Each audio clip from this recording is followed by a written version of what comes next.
Praise లో dear friends in Christ. మరి నేటి వాగ్దానము 1 సమూయేలు 2వ అధ్యాయము 30వ వచనము. నన్ను గణపరచు వారిని నేను గణపరచెదను. ప్రియులారా, మరి నీవు దేవుని చేత గణపరచబడాలి అంటే ముందుగా నీవు దేవుణ్ణి గణపరిచే వారిగా ఉండాలి.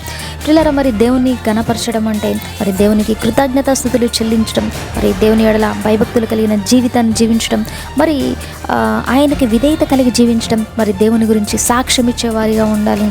ఇంకా మరి మంచి ప్రవర్తన ద్వారా కూడా దేవుణ్ణి గణపరచవచ్చు.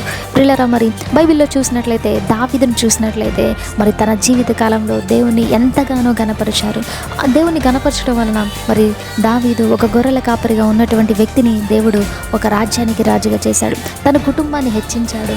మరి దావీదును దేవుడు ప్రేమించాడు. ప్రియులారా, మరి నీవు కూడా నీ స్థితి ఏదైనా నీ జీవితంలో మరి నీవు దేవుని గణపరిచేవారిగా ఉంటే తప్పకుండా దేవుడు రానున్న కాలంలో నిన్ను నీ కుటుంబాన్ని దేవుడు హెచ్చిస్తానని వాగ్దానం చేస్తున్నాడు.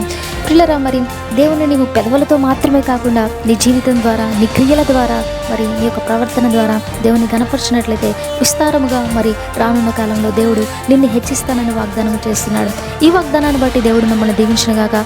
ఈ రోజంతా మరి దేవుని యొక్క కృప మీకును మీ కుటుంబానికి తోడై ఉండును గాక.